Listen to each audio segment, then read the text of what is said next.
सिक्किम हादसे में प्रतापगढ़ के रहाटीकर गांव निवासी कौशलेंद्र प्रताप सिंह और उनकी पत्नी अंकिता बीते 13 दिनों से लापता है। 25 मई को हनीमून के लिए सिक्किम गए दंपति वैन में 29 मई को मुंशी थांग इलाके में 1000 फीट गहरी खाई में गिरकर तीस्ता नदी में समा गई थी। अब तक दोनों का कोई सुराग नहीं मिल सका है। बेटे बहू की तलाश में पिता शेर बहादुर सिंह गंगटोक गए थे, लेकिन खराब मौसम के चलते सर्च ऑपरेशन बार बार बाधित हुआ। शेर बहादुर सिंह ने राहत कार्य में लापरवाही और प्रशासन की उदासीनता पर नाराजगी जताई है। परिजनों को हादसे के 120 किलोमीटर दूर एक होटल से दंपत्ति का बैग मिला है।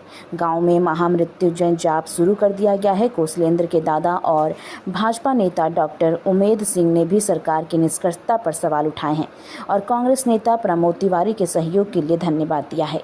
पूरा गाँव अभी भी दंपत्ति की सकुशल वापसी की उम्मीद लगाए बैठा है।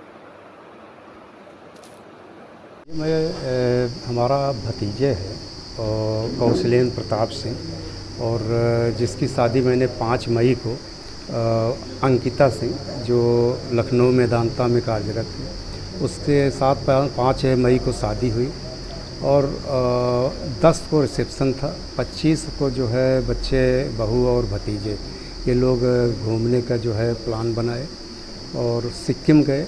जो हम लोगों को जानकारी नहीं थी, मेरे नॉलेज में नहीं था, क्योंकि मैं शादी के बाद में तुरंत चला गया था। मेरी पार्टी की तरफ से हम थे गुजरात में, तो मैं उसमें गुजरात वापस चला गया।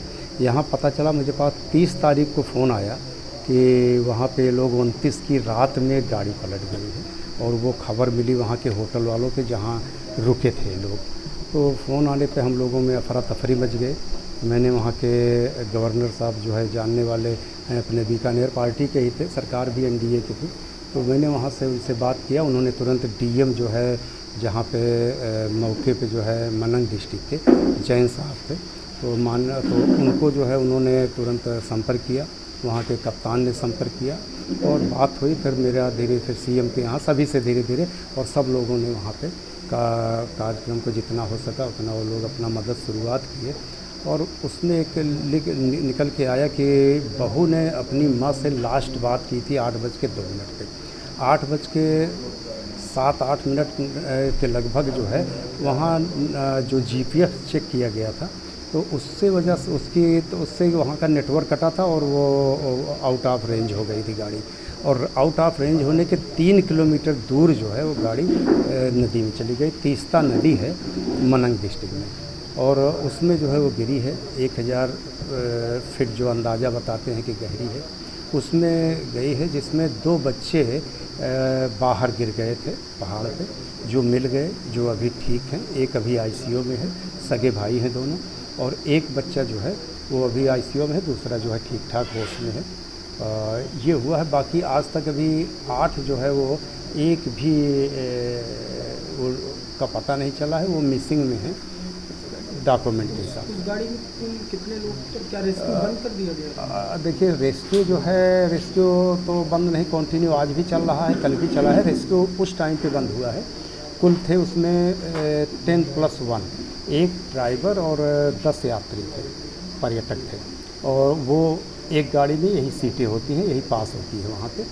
पर्यटन विभाग ने जो है वो पास बनाया, जबकि पास वहाँ पे बैन था और होना चाहिए था, लेकिन वो नहीं हुआ। जबकि गवर्नमेंट का जो है मौसम विभाग ने रेड अलर्ट जारी किया था 1 हफ्ते के लिए वहाँ, वो रोड के लिए, रोड भी टूटे थे। लेकिन फिलहाल पर्यटन विभाग ने पास बनाया, गाड़ियाँ गई और वो लोग गए थे, 10 लोग गए थे, गाड़ी के 10 लोग गए थे। लापरवाही किसकी थी? लापरवाही तो अब हमारे परिवार का दुर्भाग्य है, हमारा दुर्भाग्य है।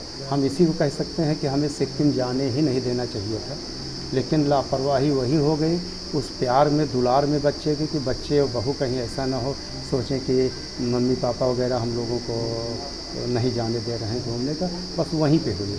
हाँ, प्रशासन मदद किया नहीं किया? प्रशासन पूरी तरह से लगा है और आज भी लगा है। प्रशासन जितना हो सका, प्रशासन के लिए हम कैसे कह सकते हैं नहीं कि गवर्नर से लेकर के डीजीपी बार बार मुलाकात कर रहे हैं, एक नहीं 2 बार 45 मिनट बैठ करके इन लोगों को समझाते हैं। डीजीपी वहाँ का एसएसपी जो है भूटिया रास्ते में एसडीएम और सीओ और एसपी की गाड़ी साथ चल रही है। इन लोगों के हमारे चाचा के लड़के प्रदीप सिंह और इधर से ये छोटे भाई शेर बहादुर सिंह, जिसका बेटा बहू छोटे भाई का, ये सब हमारे और रिश्तेदार सहित जो है बहू के भाई चाचा, ये सब 7 लोग वहाँ पे थे।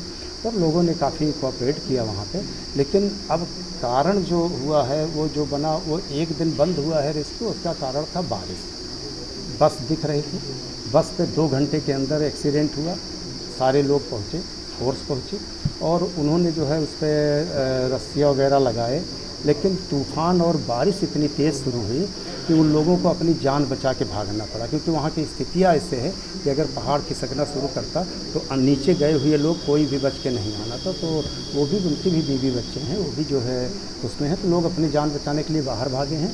वो चाहे गलती समझ लो, चाहे उसको जो भी समझिए, क्योंकि उस स्थिति में इतना लगातार बारिश गिरा 24 घंटे की, रेस्क्यू नहीं हो पाया।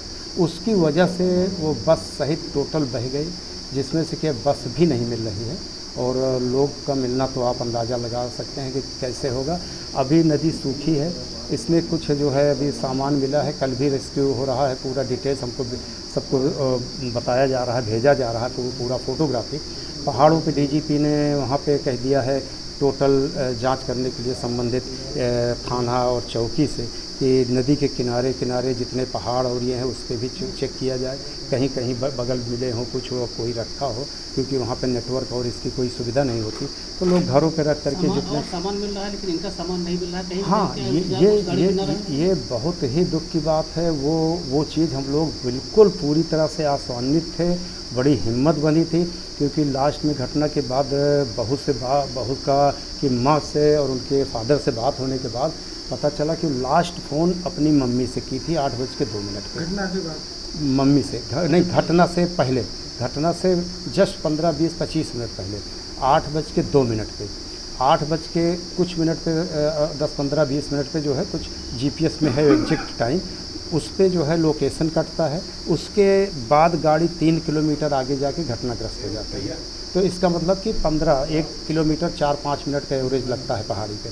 तो 3 किलोमीटर का मतलब कि 15 से 20 किलोमीटर पहाड़ी पे गाड़ी गई है। 20 मिनट के बाद वो दुर्घटना हुई है। अब हम लोगों को वहीं से एक डाउट हो गया कि वो बच्ची ने, जो बहू ने हमारी फ़ोन की थी, अंकिता सिंह ने, वो अपनी मम्मी से कही थी, मम्मी मौसम बहुत ख़राब है, हम यहीं पे उतर जाना चाहते हैं, आगे नहीं जाएंगे, हम लोग रुक जाएंगे और उसके बाद फिर कल जाएंगे घूमने। अब इसको लेकर के हम लोग बहुत आशा में थे। और सुबह 5 सर, हमारे भतीजे और बहू जो है 24 तारीख को सिक्किम गंगटोक नॉर्थ सिक्किम घूमने गए थे। और वहाँ नॉर्थ सिक्किम में जो है उनकी कार तीस्ता नदी में दुर्घटनाग्रस्त होकर गिर गई और वहाँ बचाव कार्य त्वरित प्रभावी ढंग से नहीं हो पाया, जिसके कारण उनकी कार वहाँ नदी से बह गई। एनडीआरएफ को आने में वहाँ लगभग 15 घंटे लगते हैं, क्योंकि एनडीआरएफ की चौकी सिलीगुड़ी में है और वहाँ की लोकल पुलिस, एसडीआरएफ, ये लोग और फायर ब्रिगेड वाले ने जो ऑपरेशन किया था उसमें गाड़ी पहले सुबह मिली थी, लेकिन गाड़ी का रेस्क्यू वो लोग कर नहीं पाए और रेस्क्यू बीच में छोड़ दिए कि एनडीआरएफ की टीम आएगी तो रेस्क्यू करेगी।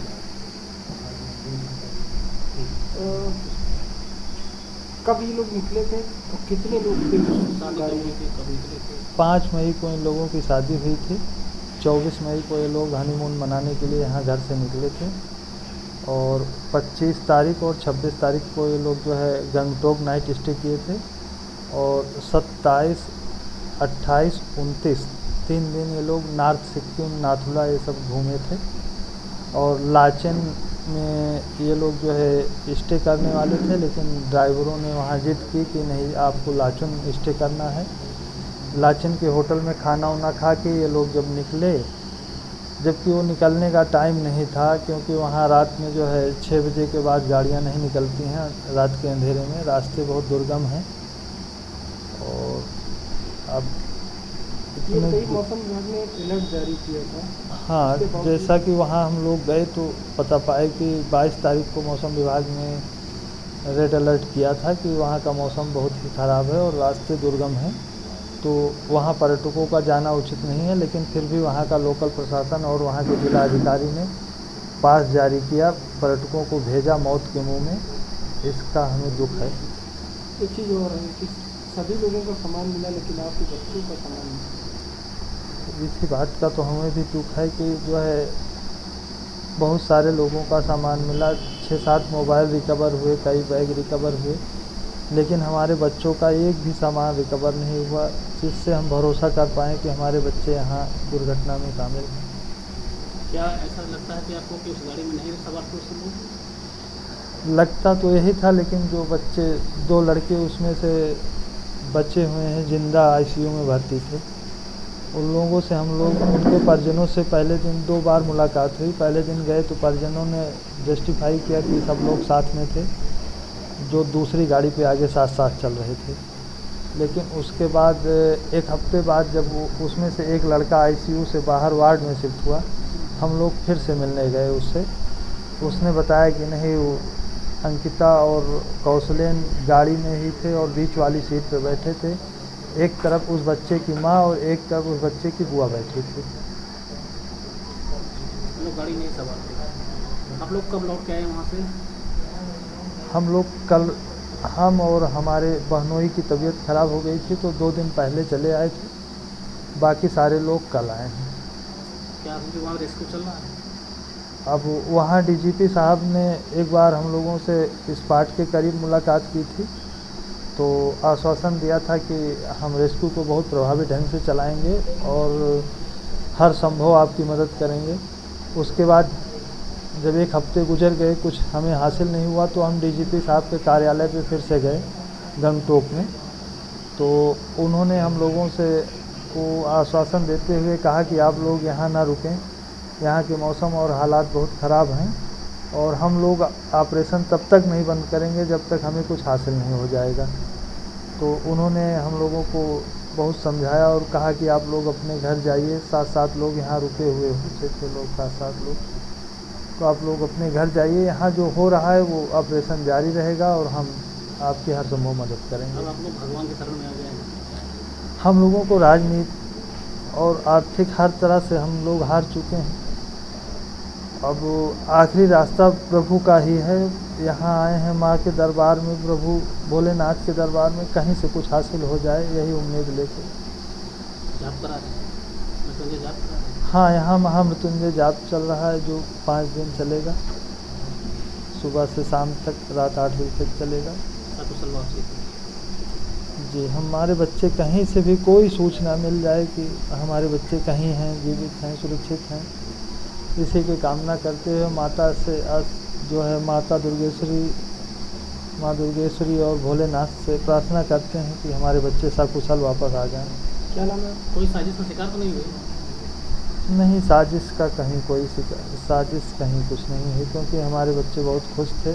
इस शादी से हमारा पूरा परिवार खुश था, दोनों परिवार खुश थे और सबकी सहमति से शादी हुई थी, कहीं ऐसा कुछ नहीं था। क्या नाम है आपका? मेरा नाम प्रमोद कुमार सिंह है। Rahul memorial Delhi international school के बारे में और लोग बात क्यों नहीं कर रहे हैं? अब टाइम है ये जानने का कि हम कैसे सपनों को शेप कर रहे हैं और एम्पावर्ड फ्यूचर्स बना रहे हैं। एक ब्राइटर फ्यूचर की नींव आज से रखी जाती है। Rahul memorial Delhi international school में हम सिर्फ एजुकेशन नहीं देते, हम सपनों को शेप करते हैं। इमेजिन करो हमारे स्मार्ट क्लासरूम्स में कदम रखना, जहां टेक्नोलॉजी मिलती है क्यूरियोसिटी से और हर लेसन एक एडवेंचर होता है। खुद को देखो हमारी मॉडर्न लाइब्रेरी में, जो ज्ञान का खजाना है जिसे डिस्कवर किया जाना बाकी है। हमारे प्लेग्राउंड सिर्फ खेलने के लिए नहीं है, वो ऐसे एरीनास हैं जहां टीम वर्क और रेजिलियंस बनते हैं। और हमारी क्रिएटिव एक्टिविटीज वो ऐसी जगहें हैं जहां इमेजिनेशन खुलकर दौड़ती है और हर स्टूडेंट को अपनी यूनिक स्पार्क मिलती है। हम मानते हैं कि हर बच्चा स्पेशल होता है। यहाँ आपको ग्रो करने, शाइन करने और ऊंची उड़ान भरने का प्लेटफॉर्म मिलता है। हमारे लिए एजुकेशन सिर्फ टेक्स्ट बुक्स और एग्जाम्स के बारे में नहीं है, ये एक एम्पावर्ड फ्यूचर बनाने के बारे में है। हम होलिस्टिक डेवलपमेंट पर फोकस करते हैं ताकि आप कॉन्फिडेंस और स्किल के साथ दुनिया का सामना करने के लिए तैयार हो। हमें ज्वाइन करें Rahul memorial Delhi international school में, जहां लर्निंग सिर्फ मार्क्स के बारे में नहीं, बल्कि एक ब्राइटर, एम्पावर्ड फ्यूचर की ओर एक मीनिंगफुल जर्नी है, क्योंकि यहाँ आपके सपनों की फाउंडेशन आज से शुरू होती है।